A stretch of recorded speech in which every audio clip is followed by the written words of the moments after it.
അസ്സലാമു അലൈക്കും വറഹ്മത്തുള്ളാഹി തആല വബറകാതുഹു. അഊദു ബില്ലാഹി മിനശ് ശൈത്വാനിർ റജീം.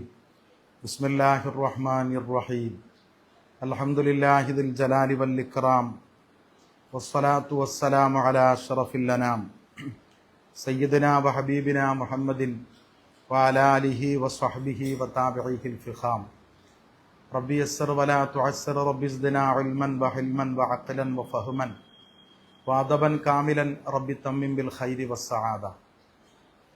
ബഹുമാനാദരവുകൾ നിറഞ്ഞ സഹോദരന്മാരെ, സഹോദരിമാരെ, വാക്കുകൾ ശ്രദ്ധിക്കുന്ന എല്ലാവരെയും ഏറെ ആദരവുകളോടെ, ഏറെ ബഹുമാനങ്ങളോടെ അഭിവാദ്യം ചെയ്യുകയാണ്.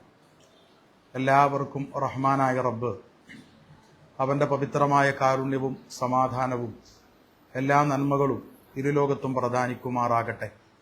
നമ്മുടെ എല്ലാവരുടെയും മനുഷ്യസഹജമായ ജീവിതത്തിൽ സംഭവിക്കുന്ന പിഴവുകൾ റഹ്മാനായ റബ്ബ് അവൻ്റെ വലിയ കരുണ കൊണ്ട് നമുക്ക് പൊറുക്കുകയും അവൻ്റെ പവിത്രമായ പരിശുദ്ധമായ അനശ്വരമായ അനുഗ്രഹങ്ങളെ കൊണ്ട് നിറവുകൾ നിറഞ്ഞ പവിത്രമായ സ്വർഗത്തിൽ നമുക്കെല്ലാവർക്കും നമ്മളോട് ബന്ധപ്പെട്ടവരോടൊപ്പം ഒരുമിച്ച് കൂടാൻ റഹ്മാനായ റബ്ബ് വലിയ തൗഫീഖിനെ പ്രദാനിക്കുകയും ചെയ്യട്ടെ. ആമീൻ എന്ന് പ്രത്യേകം ദുആ ചെയ്യുകയാണ്. ബഹുമാനപ്പെട്ട ജമിയത്തുൽ ഉലമയുടെ ആദരണീയമായ നേതാക്കളും പ്രവർത്തകരുമെല്ലാം ഇന്ന് സംഘടിപ്പിച്ചിരിക്കുന്ന ഒരു പരിപാടിയിൽ സംബന്ധിച്ചുകൊണ്ടാണ് ഈ ഉള്ളവൻ നിങ്ങളെ അഭിസംബോധന ചെയ്തുകൊണ്ട് സംസാരിക്കുന്നത്. അത് ഹിജാബ് ഭയപ്പെടുന്നതാര് എന്ന ടൈറ്റിലിൽ പ്രധാനപ്പെട്ട ചില വിഷയങ്ങളെ അധികരിച്ചുകൊണ്ട് സംസാരിക്കണമെന്ന അഭിപ്രായത്തെ തുടർന്നാണ് ഇപ്രകാരം ഒരു ലൈവ് പ്രോഗ്രാമിൽ ആദരണീയമായ നമ്മുടെ പണ്ഡിത പ്രസ്ഥാനം, ആധികാരികമായ കേരളത്തിലെ ഏറ്റവും പ്രബലമായ ജംഇയ്യത്തുകളിൽ ഒന്നാകുന്ന ബഹുമാനപ്പെട്ട ദക്ഷിണ കേരള ജംഇയ്യത്തുൽ ഉലമയുടെ ഓൺലൈൻ പ്ലാറ്റ്ഫോമിലൂടെ നമ്മൾ സംവദിച്ചുകൊണ്ടിരിക്കുന്നത്. ചോദ്യങ്ങൾ ഇതെല്ലാമാണ്. മുസ്ലിം സ്ത്രീ തലമറക്കേണ്ടത് മതവിശ്വാസത്തിൻ്റെയും അനുഷ്ഠാനത്തിൻ്റെയും ഭാഗമാണോ? നമ്മുടെ വിശ്വാസത്തിൻ്റെ, നമ്മുടെ മതപരമായ പ്രധാനപ്പെട്ട ചിട്ടയുടെ ഭാഗമാണോ തലമറയ്ക്കുക എന്നത്? രണ്ടാമത്തത്, എന്താണ് പള്ളിരുത്തി സെന്റ് ട്രീസ സ്കൂളിൽ സംഭവിച്ച പ്രശ്നം? എന്താണ് ഹിജാബിന്റെ മറവിൽ ഇല്ലാത്ത ഭയത്തെ ഉണ്ടാക്കുന്നത് ആരാണ്? ഇത്തരം സംഭവങ്ങൾ ബോധപൂർവമായി സൃഷ്ടിക്കുന്നത് എന്തിനു വേണ്ടിയാകും? എന്താണ് നമുക്ക് സാധ്യമാകുന്ന നമ്മുടെ സാമൂഹിക സാഹചര്യങ്ങളിൽ വളരെ ഉന്നതമായ നിലവാരത്തെയും പരസ്പര ബഹുമാനങ്ങളെയും സ്നേഹോഷ്മളമായ പാരസ്പര്യങ്ങളെയും നിലനിർത്തിക്കൊണ്ട് ഈ പ്രശ്നത്തെ പരിഹരിക്കുന്നതിന് നമുക്ക് ചെയ്യാൻ വേണ്ടി കഴിയുന്ന കാര്യങ്ങൾ എന്തെല്ലാമാണ്? ഈ വിഷയത്തെയെല്ലാം അധികരിച്ചുകൊണ്ട് സംവദിക്കണമെന്നാണ് ആദരണീയരായ ഇതിന്റെ സംഘാടകർ ഈ ഉള്ളവനോട് നിർദ്ദേശിച്ചിട്ടുള്ളത്. ആ നിർദ്ദേശാനുസാരം നമ്മൾ സംഗമിക്കുമ്പോൾ ആദ്യമായി നാം അഡ്രസ്സ് ചെയ്യുന്ന വിഷയം ശിരോവസ്ത്രം തലമറയ്ക്കുക എന്നത് നമ്മെ സംബന്ധിച്ചിടത്തോളം നമ്മുടെ വിശ്വാസത്തിന്റെ, ഒരു മുസ്ലിമിന്റെ വിശ്വാസ ആചാര അനുഷ്ഠാനങ്ങളുടെ ഭാഗമാണോ എന്നുള്ളതാണല്ലോ. തീർച്ചയായും പരിശുദ്ധമായ ദീനുൽ ഇസ്ലാമിലെ വളരെ പ്രധാനപ്പെട്ട കാര്യമാണ് മറക്കുക എന്ന് പറഞ്ഞാൽ. അത് ആണുങ്ങൾക്കും സ്ത്രീകൾക്കും പുരുഷന്മാർക്കും വ്യത്യസ്തമായ തരങ്ങളിലാണ് അവർക്ക് ഹിജാബ് ഉണ്ടാകേണ്ടത്. ആ ഹിജാബിന്റെ തലാതലങ്ങളെ സംബന്ധിച്ച് വളരെ വിശദമായ ചർച്ചകൾ വേണ്ടിയതുണ്ട്. അത് മഹാന്മാരായ പണ്ഡിതന്മാരുടെ ഒരു സദസ്സിൽ ചർച്ച ചെയ്യുന്ന അതുപോലെ വിസ്തൃതമായൊരു സ്വഭാവത്തിൽ നമുക്കൊരു ഓൺലൈൻ പ്ലാറ്റ്ഫോമിൽ നമുക്ക് ചർച്ച ചെയ്യുന്നതിന് അതിൻ്റെതായ പരിമിതിയുണ്ട്. ഇവിടെ തലമറക്കുന്ന ശിരോവസ്ത്രമാണല്ലോ ഇവിടെ വിവാദപരമായ വിഷയം. തലമറക്കുന്ന ശിരോവസ്ത്രം ധരിക്കുക എന്നത് നിർബന്ധമായ ഒരു മുസ്ലിം സഹോദരിയുടെ, ഒരു മുസ്ലിം വനിതയുടെ നിർബന്ധമായ ബാധ്യതയാണ്. അതവളുടെ ഹിജാബിന്റെ ഭാഗമാണ്. അന്യപുരുഷന്മാർ എല്ലാം പങ്കെടുക്കുന്ന ഒരു പൊതുവായിടത്തിലെത്തുമ്പോൾ തീർച്ചയായും അവൾ തലമറക്കേണ്ടതുണ്ട്. അവളുടെ ശരീരത്തിന്റെ വെളിപ്പെടാൻ പാടില്ലാത്ത എല്ലാ പ്രതലങ്ങളും തീർച്ചയായും അവൾ മറച്ചുകൊണ്ട് അവൾ പ്രത്യക്ഷപ്പെടണമെന്നതാണ് പരിശുദ്ധമായ ദീനുൽ ഇസ്ലാമിന്റെ കാഴ്ചപ്പാട്. പരിശുദ്ധമായ ദീനിന്റെ എല്ലാ വ്യവസ്ഥകളും പാലിക്കുക, അള്ളാഹു പരിശുദ്ധമായ ഖുർആനിലൂടെ പഠിപ്പിച്ച, മുത്തുനബി സല്ലല്ലാഹു അലൈഹി വസല്ലമ ഖുർആൻ എന്താണെന്ന് അവിടുത്തെ ജീവിതത്തെ കൊണ്ട് അവതരിപ്പിച്ച ആ ഖുർആനിന്റെയും പവിത്രമായ ഹദീസിന്റെയും വെളിച്ചത്തിൽ എന്താണ് ഖുർആനിന്റെ പാഠങ്ങളെന്ന്, എന്താണ് പരിശുദ്ധമായ ഹദീസിന്റെ അധ്യാപനങ്ങളെന്ന് പിൻഗാമികളായ മഹാരഥന്മാരായ പണ്ഡിതന്മാർ നമുക്ക് വിശദീകരിച്ച് നൽകിയിട്ടുള്ള പവിത്രമായ പാഠത്തിന്റെ ദീനീയ അധ്യാപനങ്ങളുടെ വെളിച്ചത്തിലായിരിക്കണം ഒരു മുസ്ലിമിന്റെ, ഒരു മുസ്ലിമത്തിന്റെ, അഥവാ ഒരു മുസ്ലിം പുരുഷന്റെ, ഒരു മുസ്ലിം വനിതയുടെ ജീവിതമാകേണ്ടത്. അതിൽ ആ പവിത്രമായ കൽപ്പനകൾക്ക് മാറ്റമായി നമ്മൾ ജീവിച്ചുകൂടാ. അത് പരിശുദ്ധ ഖുർആൻ വളരെ കർക്കശമായ ഭാഷ്യത്തിൽ നമ്മൾ ഉണർത്തിയിട്ടുണ്ട്. യാ യുഹല്ലദീന ആമനു ഉദ്ഖുലൂ ഫിസ്സിൽമി കാഫ വലാ തത്തബിഉ ഖുതുവാത്തിശ് ശൈത്വാൻ. ഓ സത്യവിശ്വാസികളെ, അള്ളാഹുവിൽ വിശ്വസിക്കുന്ന, മുത്തുനബി സല്ലല്ലാഹു അലൈഹി വസല്ലമ തങ്ങളിൽ വിശ്വസിക്കണമെന്ന് അധ്യാപനം നൽകപ്പെട്ട എന്തെല്ലാം വിഷയങ്ങളുണ്ടോ ആ കാര്യത്തിലെല്ലാം വിശ്വസിച്ച് ഒരു മുഅ്മിനിന്റെ അഥവാ ഒരു മുസ്ലിമിന്റെ ധാർമ്മികമായ ബോധ്യത്തോടെ, മൂല്യങ്ങളോടെ വിശ്വസിച്ച് മുന്നോട്ട് പോകുന്ന ഒരാളെ സംബന്ധിച്ചിടത്തോളം പരിശുദ്ധമായ ദീനുൽ ഇസ്ലാമിന്റെ എല്ലാ അധ്യാപനങ്ങളും പാലിക്കുവാൻ അവർക്ക് ബാധ്യതയുണ്ട്.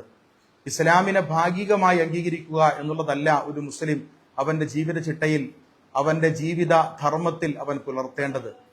അവന്റെ ജീവിതത്തിൽ എല്ലാ കാര്യങ്ങളിലും എന്തെല്ലാം ദീൻ ഏതെല്ലാം ഇടങ്ങളിൽ, വിശ്വാസരംഗത്ത്, കർമ്മരംഗത്ത്, ആചാര അനുഷ്ഠാനങ്ങളിൽ, സാമൂഹിക രംഗത്ത്, വൈയക്തിക രംഗത്ത്, കുടുംബരംഗത്ത്, സാമ്പത്തിക രംഗത്ത്, ഏതേത് മണ്ഡലങ്ങളിൽ എന്തെല്ലാം കൽപ്പനകൾ പരിശുദ്ധമായ ദീൻ അഥവാ ഖുർആൻ തിരുസുന്നത്ത് നമ്മെ പഠിപ്പിച്ചിട്ടുണ്ടോ അതിനെയെല്ലാം പാലിച്ചുകൊണ്ട് പവിത്രമായ ദീനിന്റെ അധ്യാപനങ്ങളിൽ മുഴുവൻ പ്രവേശിക്കുമ്പോഴേ ഒരാളുടെ ഇസ്ലാമികമായ ജീവിതം പൂർത്തിയാകുന്നുള്ളൂ. അപ്പോൾ ഏതെങ്കിലും ഒരു കാര്യം അത് മാറ്റിവെക്കുമ്പോൾ അവൻ ദീനിൽ നിന്നും ആ കാര്യത്തിൽ പുറത്തേക്ക് പോവുകയാണ്.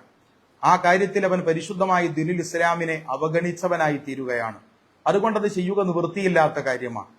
അതിൽ തന്നെ ശിരോവസ്ത്രം ധരിക്കുക എന്ന് പറഞ്ഞാൽ അത് നിർബന്ധമായ ഉത്തരവാദിത്തമാണ്. അത് കേവലം ഐച്ഛികമായ പ്രതിഫലം കിട്ടുന്ന, ചെയ്താൽ പ്രതിഫലം കിട്ടുന്ന, ചെയ്തില്ലെങ്കിൽ അപരാധമില്ലാത്ത, തെറ്റില്ലാത്ത ഒരു കാര്യമല്ല. ശിരോവസ്ത്രം തലയിൽ ധരിച്ച് തലമറയ്ക്കുക എന്ന് പറയുന്നത് ഒരു മുസ്ലിം സഹോദരിയെ സംബന്ധിച്ചിടത്തോളം അവൾ ചെയ്യൽ നിർബന്ധമായ ഒരു കർമ്മമായിട്ടാണ് പരിശുദ്ധമായ ദീനുൽ ഇസ്ലാം മുന്നോട്ട് വെക്കുന്നത്. അതുകൊണ്ടത് നിർബന്ധമായ കാര്യങ്ങളുടെ പരിമിതിയിൽ ഉൾക്കൊള്ളുന്നതാണ്. ആ കാര്യത്തെ അങ്ങനെ നിവർത്തിച്ചേ നമുക്ക് മുന്നോട്ട് പോകാൻ പറ്റൂ എന്നാണ് പറഞ്ഞതിന്റെ സാരം.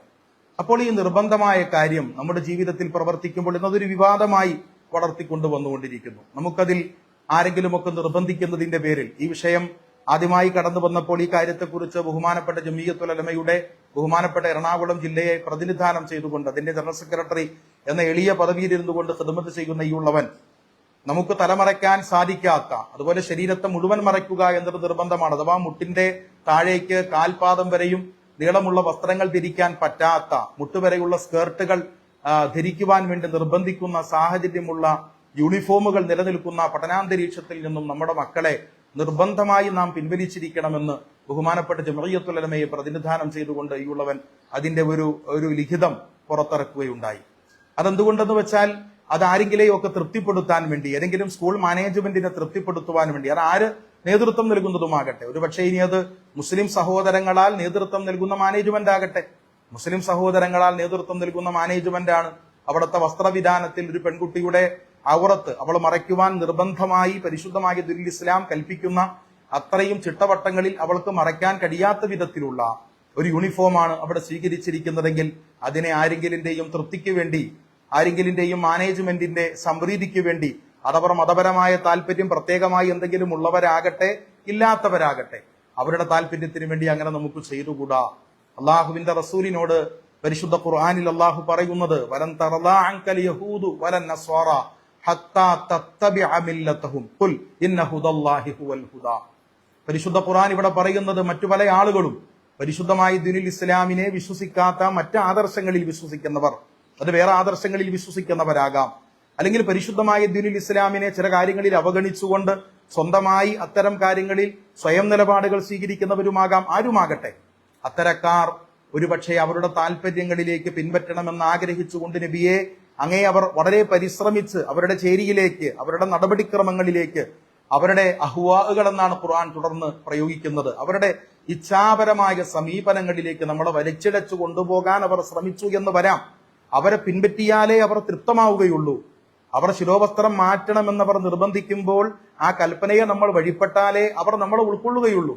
നമ്മൾ മിനിസ്കർട്ടുകൾ ധരിച്ചാലേ അവർ നമ്മളെ അംഗീകരിക്കുകയുള്ളൂ. അതാണല്ലോ ഇപ്പൊ നമ്മൾ ധാരാളമായി സമൂഹത്തിൽ ചില മാനേജ്മെന്റുകളിൽ നിന്നും കേൾക്കുന്നത്. അങ്ങനെയാണല്ലോ. അങ്ങനെ വന്നാൽ നമ്മളത് ചെയ്തുകൂടാ. നാം അത്തരം സന്ദർഭങ്ങളിൽ നമ്മുടെ പ്രഖ്യാപിത നിലപാട് ആകേണ്ടത് എന്താണെന്ന് പരിശുദ്ധ ഖുർആനിന്റെ ആദ്യത്തെ സംബോധകരാകുന്ന മുത്തുനബി മുഹമ്മദ് മുസ്തഫ സല്ലല്ലാഹു അലൈഹി വസല്ലമ തങ്ങളോട് അള്ളാഹുവിന്റെ പരിശുദ്ധമായ വചനം, ഇവരങ്ങളാണല്ലോ ഖുർആനിന്റെ ആദ്യത്തെ സംബോധകർ. നബിതങ്ങൾ സംബോധന ചെയ്യപ്പെട്ടതിന് ശേഷം ഈ ഉമ്മത്തിലെ സർവ്വ ആളുകളും എല്ലാവരും ഖിയാമത്ത് നാൾ വരെ അഥവാ അന്ത്യദിനം വരെ കടന്നു വരുന്ന എല്ലാവരും പ്രവാചകന് ശേഷം ഖുർആനിന്റെ ആ സംബോധനയുടെ തുടർച്ചക്കാരാണ്. അവിടെ ഖുർആൻ പറയുന്നത് അവരോട് പറയണം, ഇന്ന ഹുദല്ലാഹി ഹുവൽ ഹുദ. അള്ളാഹു പരിശുദ്ധ ദീനിൽ എന്താണോ നമ്മെ പഠിപ്പിച്ചത്, പരിശുദ്ധമായ സുന്നത്ത് എന്താണോ അതിന്റെ വിശദീകരണമായി നമ്മളെ തെര്യപ്പെടുത്തിയത്, ആ ഹുദയാണ് നമ്മളുടെ മാർഗം. നിങ്ങളുടെ തൃപ്തിക്ക് വേണ്ടി ശിരോവസ്ത്രം മാറ്റുവാൻ ഞങ്ങൾക്ക് സാധ്യമല്ല.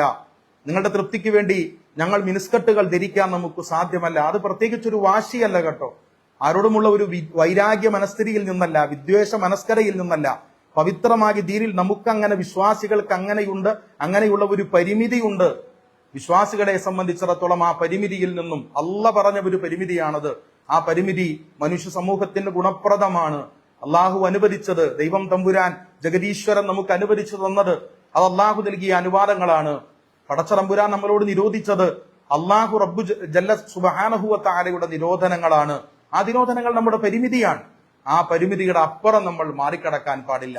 സൃഷ്ടികളിൽപ്പെട്ട ആരെങ്കിലിന്റെയും തൃപ്തിക്ക് വേണ്ടി, അതൊരു മാനേജ്മെന്റ് ആകട്ടെ, ഒരു സമൂഹമാകട്ടെ, ഒരു മതവിഭാഗമാകട്ടെ, ഇനി മതത്തിൽ വിശ്വസിക്കാത്ത മത ഇതര ആദർശങ്ങളിൽ വിശ്വസിക്കുന്നവരാകട്ടെ, അവരുടെ തൃപ്തിക്ക് വേണ്ടി പവിത്രമായ ദീനിന്റെ നിയമങ്ങളെ നമുക്ക് ലംഘിക്കുവാൻ പാടില്ലാത്തതാണ്. അങ്ങനെ ലംഘിച്ചുകൊണ്ട് നമുക്ക് മുന്നോട്ട് പോകാൻ പാടില്ലാത്തതാണ്. അതാണ് പരിശുദ്ധ ഖുർആനിന്റെ കൽപ്പന. നബി സല്ലല്ലാഹു അലൈഹി വസല്ലമ തങ്ങളോട് തുടർന്ന് അല്ലാഹു പറയുന്നു, പരിശുദ്ധമായ ദീനിന്റെ പാഠങ്ങൾ അങ്ങയിലേക്ക് വന്നു ചേർന്നതിന് ശേഷം, പരിശുദ്ധമായ ദീനിന്റെ പാഠങ്ങൾ അങ്ങയിലേക്ക് വന്നു ചേർന്നതിന് ശേഷം ആരെങ്കിലിന്റെയും താല്പര്യങ്ങൾക്ക് വശംവദരായി അവരുടെ ഇച്ഛകൾക്ക് അനുസൃതമായി പിൻപറ്റിയാൽ അള്ളാഹുവിനെ തൊട്ട് രക്ഷപ്പെടുത്തുവാൻ, നബിയെ അങ്ങേ രക്ഷപ്പെടുത്തുവാൻ, അള്ളാഹുവിന്റെ ശിക്ഷണ നടപടികളിൽ നിന്നും അങ്ങേക്ക് പോലും രക്ഷയുണ്ടാവുകയില്ല. തിരുനബി സല്ലല്ലാഹു അലൈഹി വസല്ലമ തങ്ങൾ അള്ളാഹുവിന്റെ കൽപ്പനയെ ലംഘിക്കുന്നതിന്റെ പേരിലല്ല ഇത് പറഞ്ഞത്. ഖുർആനിന്റെ ആദ്യത്തെ സംബോധകർ മുത്തുനബി സല്ലല്ലാഹു അലൈഹി വസല്ലമ തങ്ങൾ ആയതുകൊണ്ട് തന്നെ വസ്തുനിഷ്ഠാപരമായ ഖുർആനിന്റെ വ്യവസ്ഥാപിതമായ ആ വിഷയികമായ നിലപാട് എന്താണെന്ന് ആദ്യ നിബിധങ്ങളോട് തന്നെയാണല്ലോ പറയേണ്ടത്. അപ്പോൾ ദീൻ പറഞ്ഞിരിക്കുന്ന കാര്യങ്ങൾ അത് പൂർണ്ണമായി ഉൾക്കൊള്ളുക എന്നത് ഒരു മുസ്ലിമിന് നിർബന്ധമാണ്, ഒരു മുസ്ലിമത്തിന് നിർബന്ധമാണ്. ആ നിർബന്ധമായ കാര്യങ്ങൾ, വിശ്വാസപരമായ കാര്യങ്ങൾ, അനുഷ്ഠാനപരമായ, ആചാരപരമായ, കർമ്മപരമായ കാര്യങ്ങൾ, അത് ജീവിതത്തിന്റെ വ്യത്യസ്തങ്ങളായ തലങ്ങളിൽ നേരത്തെ പറഞ്ഞു വച്ചതുപോലെ അവന്റെ ജീവിതത്തിന്റെ വ്യത്യസ്തങ്ങളായ മണ്ഡലങ്ങളിൽ കടന്നു വരുന്ന കാര്യങ്ങൾ, അവിടെ ആരെങ്കിലിന്റെയും തൃപ്തിയെ, ആരെങ്കിലിന്റെയും താല്പര്യത്തെ മുൻനിർത്തിക്കൊണ്ട് അതിൽ നമ്മൾ കീഴൊതുങ്ങി കൊടുത്താൽ അവിടെ അങ്ങനെ നമ്മൾ ചെയ്യാൻ പാടില്ലാത്തതാണ്. അള്ളാഹുവിന്റെ ഹുദയാണ് ഹുദ, അള്ള പഠിപ്പിച്ച ദീനാണ്. ഞങ്ങളുടെ ജീവിതത്തിൽ ഞങ്ങൾ പരിപാലിക്കുവാൻ ഞങ്ങൾ പരിമിതരാണ്, അതിന്റെ അപ്പുറത്തേക്ക് ഞങ്ങൾക്ക് പോയിക്കൂടാ എന്ന് പറഞ്ഞുകൊണ്ട് ആ സംവിധാനത്തിൽ നിന്ന് നമ്മൾ മാറുന്നവരായിരിക്കണം. ഈ സന്ദർഭത്തിൽ എനിക്ക് പ്രത്യേകം എന്റെ പ്രിയപ്പെട്ട സഹോദരന്മാരെ തെറ്റിപ്പെടുത്താനുള്ളത്, പ്രിയപ്പെട്ട രക്ഷകർത്താക്കൾ, അവരാണല്ലോ അവരുടെ കുട്ടികളെ അവരുടെ പാഠശാലകളിലേക്ക് അവർക്ക് പഠിക്കുവാനുള്ള പാഠശാലകളെ തെരഞ്ഞെടുക്കുന്നത് രക്ഷകർത്താക്കളാണല്ലോ. നിങ്ങൾ നിങ്ങളുടെ കുട്ടികൾക്ക് വേണ്ടി പാഠശാലകളെ തെരഞ്ഞെടുക്കുമ്പോൾ അവിടെ പരിശുദ്ധമായ ദീനിനനുസൃതമായ ഒരു ജീവിത ക്രമീകരണത്തിൽ നമ്മുടെ മക്കൾക്ക് വളർന്നു വരുവാനുള്ള ഒരു സാഹചര്യമുണ്ടോ എന്ന് നിങ്ങൾ പരിശോധിക്കണം. നമ്മുടെ നാട്ടിൽ വളരെ വ്യാപകമായി പൊതു സംവിധാനത്തിൽ അഥവാ സർക്കാർ സംവിധാനത്തിൽ ധാരാളം സ്കൂളുകൾ പ്രവർത്തിച്ചുകൊണ്ടിരിക്കുന്നു. ധാരാളം ക്രൈസ്തവ മാനേജ്മെന്റുകളുടെ സ്കൂളുകൾ പ്രവർത്തിച്ചുകൊണ്ടിരിക്കുന്നു. SNDPയുടെ സ്കൂളുകൾ പ്രവർത്തിക്കുന്നു, NSSന്റെ സ്കൂളുകൾ പ്രവർത്തിക്കുന്നു. അനവധി സ്കൂളുകളിൽ ഒരു മുസ്ലിമിനോ അല്ലെങ്കിൽ ഒരു ക്രൈസ്തവ സഹോദരനോ അല്ലെങ്കിൽ മറ്റേ ഹൈന്ദവ മതങ്ങളിൽ വിശ്വസിക്കുന്നവർക്കോ മറ്റേതെങ്കിലും മതാദർശങ്ങളിൽ വിശ്വസിക്കുന്നവർക്കോ അവരുടെ മതാചാരങ്ങൾ പിൻപറ്റിക്കൊണ്ടു പോകുന്നതിന്, അവരുടെ ശരീരഭാഗങ്ങൾ കൃത്യമായി മറയ്ക്കുന്നതിന്, ശിരോവസ്ത്രം ധരിക്കുന്നതിന്, ജുമാ പ്രാർത്ഥനകളിൽ വെള്ളിയാഴ്ച ഉച്ചയ്ക്ക് സ്കൂളിൽ നിന്ന് പുറത്തുപോയി കൃത്യമായി ജമാഅത്തായി സംഘടിതമായി തന്നെ നിർവഹിക്കൽ നിർബന്ധമായ നിസ്കാരമാണ് ജുമാ നമസ്കാരം. അത് നിർവഹിക്കുന്നതിന് യാതൊരു തടസ്സമേതുമില്ലാതെ അനുവാദം നൽകുന്ന എത്രയോ സ്കൂളുകളുണ്ട്. ഇത് പറയുമ്പോൾ ഞാൻ ക്രൈസ്തവ മാനേജ്മെന്റ് സ്ഥാപനങ്ങളെ അടക്കം ഉദ്ദേശിച്ചുകൊണ്ടാണ് പറയുന്നത്. എത്രയോ സ്കൂളുകൾ ഇവിടെ മുടിക്കൽ, ഞാനിവിടെ ഇരുന്ന് കൊണ്ട് സംസാരിക്കുന്നത് പെഴക്കാപ്പള്ളി ജാമിയ ബദരിയ അറബി കോളേജിലാണ്. ബഹുമാനപ്പെട്ട നൂറുൽ ഉലമ ഷെയ്ഖുൽ ഉസ്താദ് അവരുടെ തൃക്കരങ്ങളാൽ സ്ഥാപിതമായ ജാമിയ ബദരിയിൽ ഇരുന്നു കൊണ്ടാണ് നിങ്ങളോട് ഞാൻ സംവദിച്ചുകൊണ്ടിരിക്കുന്നത്. പ്രിയമുള്ളവരെ, ഇവിടെ തൊട്ടടുത്ത് മുടിക്കൽ അവിടെ ക്യൂൻ മേരി എന്ന് പറയുന്ന ഉന്നതമായ ഒരു പാഠശാല പ്രവർത്തിക്കുന്നു. ഏതാണ്ട് 50 വർഷത്തിലധികമായി പ്രവർത്തിക്കുന്ന സ്ഥാപനമാണിത്. ആ സ്കൂളിൽ നിന്നും ആ സ്കൂളിന്റെ ഔദ്യോഗിക വാഹനത്തിൽ അവിടെ ബഹുമാനപ്പെട്ട മുടിക്കൽ ജമാഅത്ത് പള്ളിയിൽ നിസ്കരിക്കുന്നതിന് വേണ്ടിയുള്ള എല്ലാ സൗകര്യങ്ങളും അവിടുത്തെ വിദ്യാർത്ഥികൾക്ക് ചെയ്തു കൊടുക്കുന്നു ആ സ്കൂൾ മാനേജ്മെന്റ്. കോതമംഗലത്ത് മാർബേസിൽ ഇവിടെ നിന്നും ഒരു 15 മിനിറ്റ് യാത്ര ചെയ്താൽ നമുക്ക് കോതമംഗലത്ത് എത്തിച്ചേരാൻ സാധിക്കും. കോതമംഗലത്ത് മാർബേസിൽ സ്കൂൾ കോതമംഗലം ടൗൺ ജുമാ മസ്ജിദിൽ അവിടെയുള്ള മുസ്ലിം വിദ്യാർത്ഥികൾക്ക് സ്കൂളിന്റെ ബസ്സുകൾ സൗകര്യപ്പെടുത്തി കോതമംഗലം ടൗൺ ജുമാ മസ്ജിദിൽ കൊണ്ടുപോയി അവർ നിസ്കരിക്കുവാൻ വേണ്ടി സൗകര്യം ചെയ്തു കൊടുക്കുന്നു. ക്രിസ്തുരാജ സ്കൂൾ പള്ളിക്കരയിൽ അവിടെ പ്രവർത്തിക്കുന്ന, എറണാകുളം പരിസരത്ത് പ്രവർത്തിക്കുന്ന സ്കൂൾ, അവിടെയുള്ള മുസ്ലിം വിദ്യാർത്ഥികൾക്ക് പ്രാർത്ഥനകൾക്ക് തൊട്ടടുത്തുള്ള പള്ളിക്കര മുസ്ലിം ജമാഅത്തിലും പരിസരത്തുള്ള പള്ളികളിലും മുസ്ലിം വിദ്യാർത്ഥികൾ പ്രാർത്ഥനകൾക്ക് പോകാൻ ആഗ്രഹിക്കുന്ന മുസ്ലിം മക്കളെ കൃത്യമായി അവർ സംവിധാനിച്ചുകൊണ്ട് അവരുടെ സ്കൂൾ മാനേജ്മെന്റിന്റെ നേതൃത്വത്തിൽ അവരുടെ സ്കൂൾ ബസ്സിൽ അവിടെ പാഠശാലകളിൽ കൊണ്ടുപോയി പ്രാർത്ഥിക്കുവാൻ അവസരം നൽകുന്നു. അവർക്ക് ശിരോവസ്ത്രങ്ങൾ ധരിക്കുവാൻ അനുവാദം നൽകുന്നു. അതവരുടെ യൂണിഫോം സംവിധാനത്തിന് വിഘാതമല്ല എന്നവർ തുറന്ന് സമ്മതിക്കുന്നു. മുസ്ലിം പെൺകുട്ടികളെ സംബന്ധിച്ചിടത്തോളം തലമറയ്ക്കുക എന്നത് അവരുടെ നിർബന്ധമായ ഒരു ബാധ്യതയാണെന്ന് ഞങ്ങൾക്കറിയാം. അതുകൊണ്ട് അതിന് ഞങ്ങൾ സമ്മതം നൽകുന്നു എന്നവർ വിളിച്ചു പറയുന്നു. അവർക്ക് യാതൊരു ബുദ്ധിമുട്ടുമില്ല. അപ്പോൾ എന്തിനാണ് ഇപ്രകാരമുള്ള ചില സമീപനങ്ങൾ സ്വീകരിക്കുന്നത്? ഇത്തരം സന്ദർഭങ്ങൾ ഉണ്ടാകുമ്പോൾ എന്തുകൊണ്ടാണ് ഉത്തരവാദിത്തപ്പെട്ട ആളുകൾ, ചില ആളുകൾ വളരെ പ്രധാനപ്പെട്ട, പ്രത്യേകിച്ച് മതപരമായ ഒരു പ്രതീകം പോലെ, മതപരമായ ഒരു പ്രതിനിധീകരണം പോലെ വേഷത്തെ കൊണ്ടും ഭാഷയെ കൊണ്ടും സമീപനത്തെ കൊണ്ടും നിൽക്കുന്നവർ അല്ലെങ്കിൽ നിൽക്കേണ്ടവർ, അങ്ങനെയുള്ള ആളുകൾ എന്തുകൊണ്ടാണ് ഇത്രത്തോളം മതവിരുദ്ധമായി, സാമൂഹിക വിരുദ്ധമായി, മനുഷ്യത്വ വിരുദ്ധമായി എന്തുകൊണ്ടാണ് സംസാരിക്കുന്നത്? അങ്ങനെ ചില സംസാരങ്ങൾ ചില കോണുകളിൽ നിന്നുണ്ടാകുമ്പോൾ ഏറ്റവും ഉത്തരവാദിത്തപ്പെട്ട ആളുകൾ, ഇതിന് മറുപടി പറയേണ്ടവർ അല്ലെങ്കിൽ ഇത് തിരുത്തി കൊടുക്കേണ്ടവർ, എന്തുകൊണ്ടാണ് സമൂഹ മധ്യത്തിൽ അവർ നിശബ്ദമാകുന്നത്? എന്തുകൊണ്ടാണ് പരിശുദ്ധമായ ദീനുൽ ഇസ്ലാമിന്റെ ശിരോവസ്ത്രം, കേവലം തലമറയ്ക്കുന്ന ഒരു മുഴം നീളത്തോളമുള്ള ഒരു തുണി, ഒരു പെൺകുട്ടി, ഒരു 8ാം ക്ലാസ് വിദ്യാർത്ഥിനി അവൾ അത് ധരിച്ചാൽ അത് മറ്റുള്ളവർക്ക് ഭയമാകും എന്ന് പറയുന്നത് എത്രത്തോളം അരോചകമായ, എത്രത്തോളം അവാസ്തവികമായ ഒരു പ്രസ്താവന, എത്രത്തോളം മനുഷ്യത്വ വിരുദ്ധമാണത്? മുസ്ലിമീങ്ങളുടെ ഒരടയാളമാകുന്നു. അപ്പൊ ഞാൻ എന്റെ തലയിൽ ടർബൻ ധരിച്ചിരിക്കുന്നു, തലപ്പാവ് ധരിച്ചിരിക്കുന്നു, ഇത് മറ്റുള്ളവരെ ഭയപ്പെടുത്തുന്നതാണ് എന്ന് പറഞ്ഞാൽ ഇവിടെ എല്ലാ മതങ്ങളിലും പെട്ടവർ വ്യത്യസ്തങ്ങളായ വേഷവിധാനങ്ങൾ സ്വീകരിക്കുന്നില്ലേ? ഇവിടെ ഹൈന്ദവരായ സഹോദരന്മാർ, സന്യാസിമാർ, അവർ കഷായ വസ്ത്രങ്ങൾ ധരിക്കുന്നില്ലേ? അവർ നീണ്ട താടികൾ വളർത്തുന്നില്ലേ? അവർ അവരുടെ തലകളിൽ കുടുമകൾ വയ്ക്കുന്നില്ലേ? ഇവിടെ ക്രൈസ്തവ പാതിരിമാർ അവർ ചുമന്ന നിറമുള്ള വസ്ത്രങ്ങൾ, നീളക്കുപ്പായങ്ങൾ ധരിക്കുന്നുണ്ടല്ലോ. അവർ പലവിധമായ വേഷവിധാനങ്ങൾ സ്വീകരിക്കുന്നുണ്ടല്ലോ.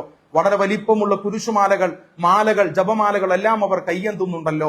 ഇവിടുത്തെ കന്യാസ്ത്രീകൾ അവർ ശിരോവസ്ത്രം ധരിക്കുന്നുണ്ടല്ലോ. അവരുടെ ശരീരമാസകലം, മുസ്ലിം വനിതകൾ ശരീരമാസകലം മൂടാൻ വേണ്ടി ഉപയോഗിക്കുന്ന പർദ്ദ പോലുള്ള വസ്ത്രം അവർ ധരിക്കുന്നുണ്ടല്ലോ. അവർ അവരുടെ മതപരമായ പ്രതീകാത്മകത പേറുന്ന വസ്ത്രങ്ങൾ ധരിക്കുന്നത് കൊണ്ട് സമൂഹത്തിൽ എന്തെങ്കിലും ഭയപ്പാടുകൾ അവർ ഉണ്ടാക്കുന്നുണ്ട് എന്നിവിടെ ആരും പറയുന്നില്ലല്ലോ. ആരും അവരെ കുറിച്ച് അധിക്ഷേപങ്ങൾ പറയുന്നില്ലല്ലോ. പിന്നെ ഒരു 8ാം ക്ലാസ്സിൽ പഠിക്കുന്ന വിദ്യാർത്ഥി ശിരോവസ്ത്രം ധരിക്കുമ്പോഴേക്കും സ്കൂളിലുള്ള മറ്റു വിദ്യാർത്ഥികൾക്ക് ഭയമാകുന്നു എന്ന് പറയാൻ മാത്രം എന്തൊരു മനോവ്യാപാരമാണ്!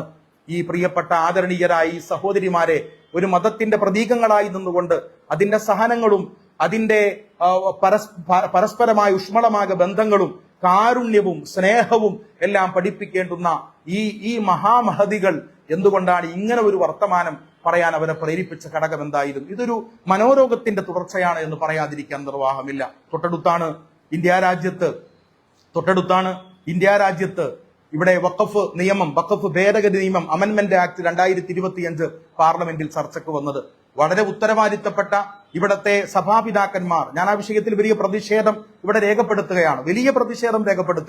എന്റെ വ്യക്തിപരമായ പ്രതിഷേധമല്ല, മുസ്ലിം സമുദായത്തിന്റെ പ്രതിഷേധം രേഖപ്പെടുത്തുകയാണ്. ബഹുമാനപ്പെട്ട ദക്ഷിണ കേരള ജംഇയ്യത്തുൽ ഉലമയുടെ പ്രതിഷേധം രേഖപ്പെടുത്തുകയാണ്. ഈ സമുദായത്തിന്റെ, ഈ രാജ്യത്തിന്റെ, ഈ ലോകത്തിലെ മുസ്ലിം കമ്മ്യൂണിറ്റിയുടെ പ്രതിഷേധം രേഖപ്പെടുത്തുകയാണ്.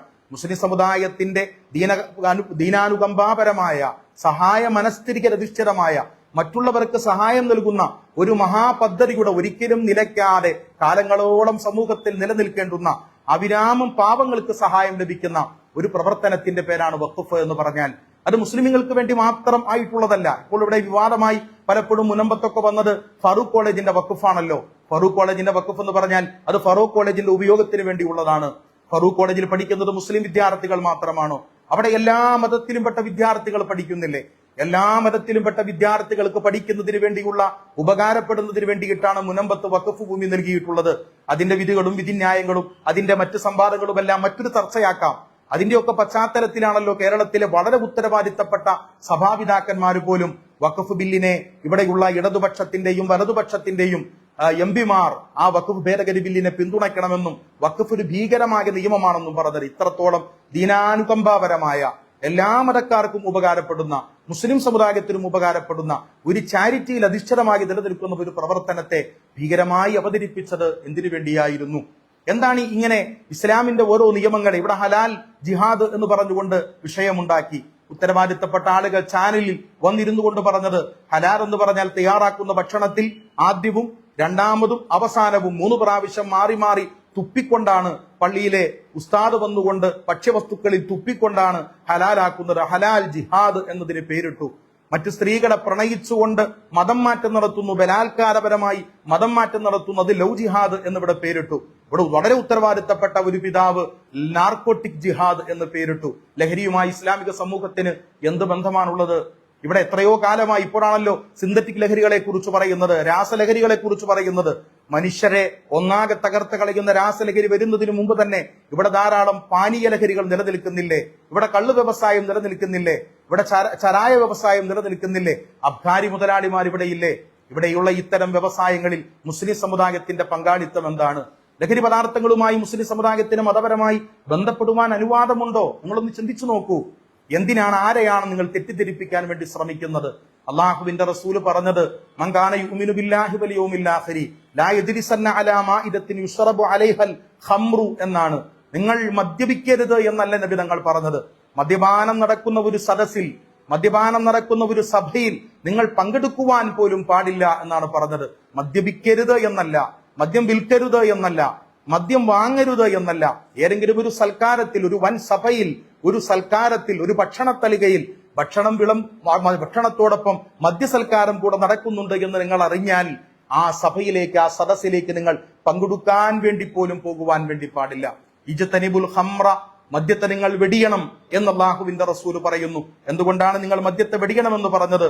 ഇന്നഹാ ഉമ്മുൽ ഖബായിസ്. നബി തങ്ങൾ പറയുന്നത് മദ്യം എന്ന് പറയുന്നത് അതൊരു പാപമല്ല, അതൊരു തെറ്റല്ല, മറിച്ച് ഒരുപാട് പാപങ്ങളുടെ, ഒരുപാട് തെറ്റുകളുടെ മാതാവാണ്. എല്ലാ ദിവസവും നമ്മൾ പത്രദ്വാര നമ്മൾ വായിക്കുന്നവരല്ലേ, ഭർത്താവിനെ ഭാര്യ വെട്ടിക്കൊന്നു, മാതാപിതാക്കളെ മകൻ വെട്ടിക്കൊന്നു, കൂട്ടുകാർ തമ്മിൽ പരസ്പരം മദ്യലഹരിയിൽ ഷണ്ടയുണ്ടാക്കി കുത്തിക്കൊന്നു. ഇവിടെ ധാരാളം മതസമൂഹങ്ങളുടെ ആഘോഷ പരിപാടികൾ വരുമ്പോൾ ആഘോഷത്തിന്റെ അന്ന് ഇവിടെ പോലീസുകാർക്ക് പ്രത്യേകമായ പറാവ് ഏർപ്പെടുത്തേണ്ടി വരുന്നു. അതിനുവേണ്ടി നമ്മുടെ ഖജനാവിൽ നിന്നും ലക്ഷങ്ങൾ ചെലവഴിക്കേണ്ടി വരുന്നു. എന്തുകൊണ്ടാണത്? അന്നത്തെ ദിവസം കൂടുതലായി നമ്മുടെ ബിവറേജുകളിൽ നിന്നും, നമ്മുടെ ബാറുകളിൽ നിന്നും ഒരുപാട് മദ്യങ്ങൾ ചെലവഴിക്കുന്നു. ആളുകൾ അത് വാങ്ങി മദ്യപിക്കുന്നു, അവർ റോഡിലൂടെ വണ്ടി ഓടിക്കുന്നു, അപകടങ്ങൾ ഉണ്ടാകുന്നു. അതുകൊണ്ട് മദ്യപിച്ചോ എന്ന് പരിശോധിക്കുവാൻ വേണ്ടി ധാരാളം പോലീസുകാരെ നിയമിക്കേണ്ടി വരുന്നു. അപകടം വരാതിരിക്കുവാൻ വേണ്ടി സ്വത്തരമായ ശ്രദ്ധകൾ വേണ്ടി വരുന്നു. ഇതെല്ലാം ഈ അപകടങ്ങൾ ഉണ്ടാക്കുന്ന, ഈ കൊലപാതകം ഉണ്ടാക്കുന്ന, സഹോദരൻ സഹോദരിയെ കൊല്ലുന്ന, മകനെ മാതാപിതാക്കൾ കൊല്ലുന്ന, മകൻ മാതാപിതാക്കളെ കൊല്ലുന്ന, ഭാര്യയെ ഭർത്താവ് കൊല്ലുന്ന ഈ അനവധി നിഷ്ഠൂരമായ പ്രവർത്തനങ്ങൾ, ഇതെല്ലാം സംഭവിക്കുന്നത് ബുദ്ധിയുടെ വകതിരിവിന്റെ പെൻഡുലം നഷ്ടപ്പെട്ടു പോകുന്നത് കൊണ്ടാണ്. അതിനാൽ അള്ളാഹുവിന്റെ റസൂല് പറഞ്ഞത് മദ്യം നിങ്ങൾ ഒരിക്കലും സ്പർശിക്കരുത്, മദ്യം കുടിക്കുന്ന സദസ്സിൽ പോലും നിങ്ങൾ പങ്കെടുക്കരുത് എന്നാണ്. അത്രത്തോളം മദ്യനിരോധനം ഏർപ്പെടുത്തുകയും വലിയൊരളവ് വരെ ജീവിതത്തിൽ അത് പാലിക്കുകയും ചെയ്ത മുസ്ലിം സമുദായം, കേരളത്തിൽ അബ്കാരി മുതലാളിമാരില്ലാത്ത മുസ്ലിം സമുദായം, കള്ളുഷാപ്പുകളും ബാറുകളും നടത്താത്ത മുസ്ലിം സമുദായം, സിന്തറ്റിക് ലഹരിയുടെ കാലഘട്ടം വന്നപ്പോ അതിൽ നാർക്കോട്ടിക് ജിഹാദ് എന്ന് പറഞ്ഞുകൊണ്ട് പരിശുദ്ധമായ ധർമ്മസമരം എന്നാണ് ജിഹാദിന്റെ അർത്ഥം. നിരന്തരമായി ഒരു സത്യവിശ്വാസി അള്ളാഹുവിന്റെ തൃപ്തിയെ കരകരമാക്കുന്നതിന് വേണ്ടി അവന്റെ നിസ്കാരങ്ങളെ കൊണ്ടും, അവന്റെ നോമ്പ് കൊണ്ടും, അവന്റെ ഹജ്ജ് കൊണ്ടും, അവന്റെ സമ്പത്തിൽ നിന്നും പാവങ്ങൾക്ക് ധർമ്മം നൽകിക്കൊണ്ട് സ്വതക്ക ചെയ്തുകൊണ്ടുമുള്ള നിരന്തരമായ പരിശ്രമം,